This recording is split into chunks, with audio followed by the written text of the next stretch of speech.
Hello everyone, welcome back to another video. Today we will be talking about how Kamala Harris is now the presumptive, I guess you could say, Democratic nominee for president, and why she is a better electoral candidate than Joe Biden.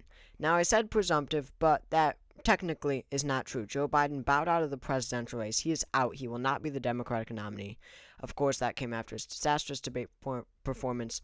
He had very little chance against Trump, so he gave in his endorsement to Vice President Kamala Harris.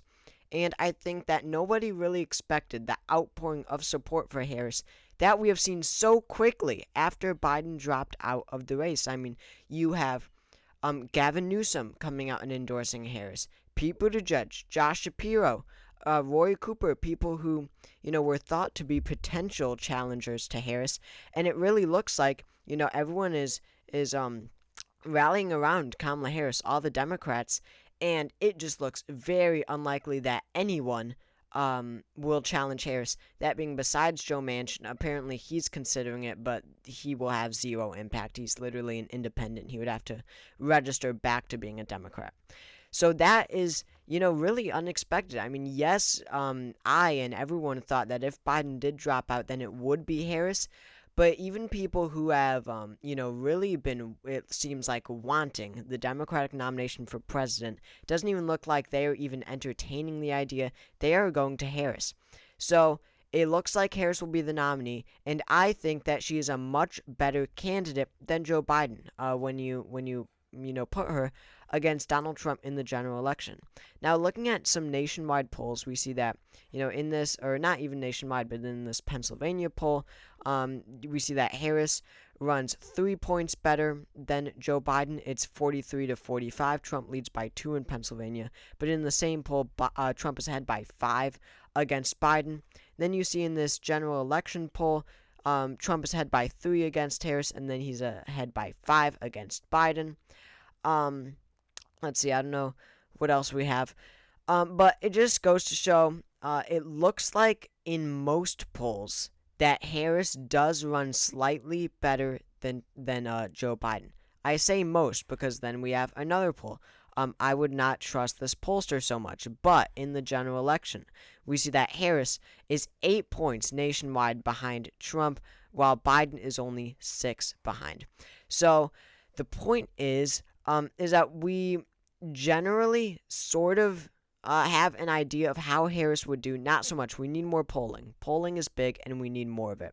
However, it looks like, on average, Harris will run about evenly with Biden nationwide, at least. Maybe a few points better.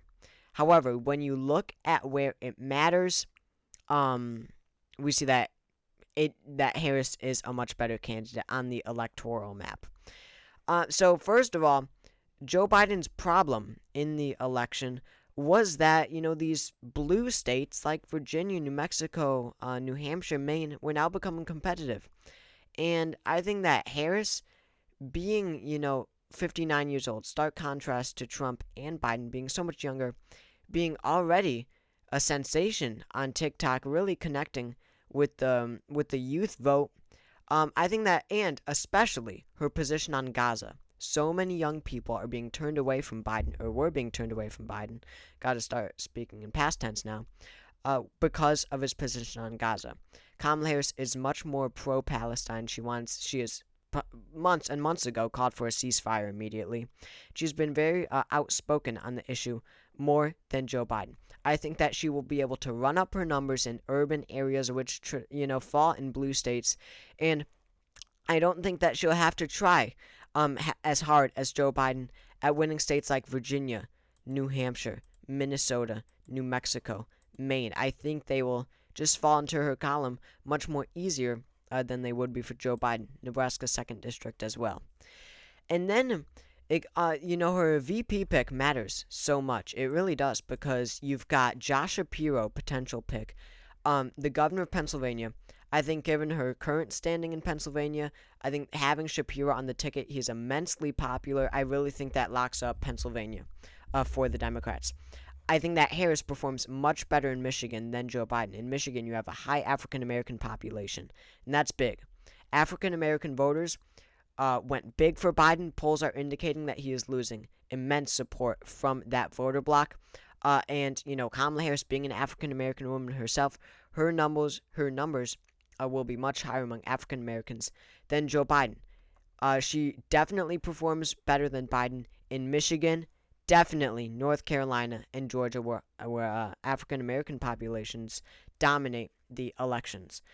So, you've got governors. You've got Kamala Harris now. You're running up her numbers among African Americans. Near Obama levels possibly. But then also, we talked about Shapiro in Pennsylvania. You also got Roy Cooper in North Carolina. Now, North Carolina went to Trump in 2020. Out of the Trump states, North Carolina was the closest. He only won it by 1.3. So we didn't think it was winnable, considering that the whole nation would shift to the right. And I still think that the whole nation will shift to the right, obviously, compared to 2020. But in these states with high African American populations, could Harris run almost evenly with Biden from 2020? Could she improve on Biden numbers? I think it is a possibility. So while I don't see really any possibility that Kamala Harris wins Wisconsin, that is where she does worse. Overwhelmingly white population, just, no reason for Kamala Harris to appeal to these very economy-centered voters.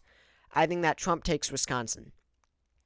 But then, that's okay. This is a stark contrast from the Biden campaign.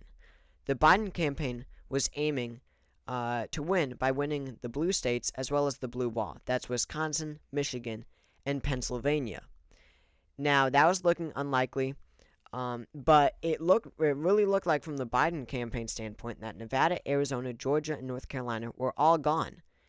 I mean, they were barely even aiming for any of these states.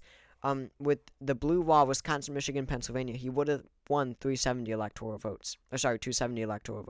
That's the minimum amount you need to win. Now, Harris, I don't see how in any way she could win the blue wall. That's because of Wisconsin mainly, Michigan, Pennsylvania, totally in reach. Wisconsin not. But the difference with Biden is that she can expand the electoral map from the numbers that the Biden campaign was looking at winning. Because Kamala Harris, she could pick Shapiro as VP. You get Pennsylvania. She's looking good in Michigan. High African American population around Michigan. Considering Biden won it by 2.8, not just about a 50-50 margin like some other swing states, Harris could win Michigan. So that's 260. You're not winning Wisconsin, but she, unlike Biden, could expand the electoral map. I think her chances, honestly, Trump is not that strong of a candidate, especially after a debate and everything. Kamala Harris can run up her numbers in Democratic cities where Biden was fumbling. She could win Georgia. North Carolina, obviously less likely because it's naturally more Republican. But if she picks Roy Cooper as VP, North Carolina could be her column, or could be in her column. Roy Cooper as VP could change everything because then you have North Carolina and you don't even need Georgia. You really don't. And I think that Harris, the pro-choice message was so successful in Nevada back in 2022. Harris could replicate something like that. I definitely see a path to victory in Nevada for her. I don't know what her numbers look like among Latino voters. Obviously, Arizona and Nevada, Trump is favored in, but I could see a path to victory in Nevada for Kamala Harris, but still that doesn't really change much. So, you've got Michigan, Pennsylvania. I think those are in her column as of right now. Now, the VP pick, obviously, is so important, and the electoral map will change because of that. I mean, it's either going to be Shapiro in Pennsylvania. That probably locks down Pennsylvania for her. Andy Beshear of Kentucky. I think that's the worst pick of the possible three, but whatever. He's a good pick still. Then you've got Roy Cooper, North Carolina. That definitely makes North Carolina very competitive, something that we have to talk about. Or maybe, I doubt overall this will be a good pick, but if she does pick Whitmer from Gretchen Whitmer, the governor of Michigan, then she definitely has Michigan on lock. So we'll see. The VP pick is hugely important, but I think where it matters, Biden was completely fumbling in Georgia, North Carolina, Michigan, Pennsylvania. I think Harris puts these well in play, but we need more numbers. Numbers are huge. So thank you all for watching this video. If you enjoyed, make sure to subscribe down below. It helps out the channel a lot. Busy news day. We'll be covering this election from now, of course, until election day. So subscribe to get all your political news and all that. But again, thank you all for watching, and I will see you all next time.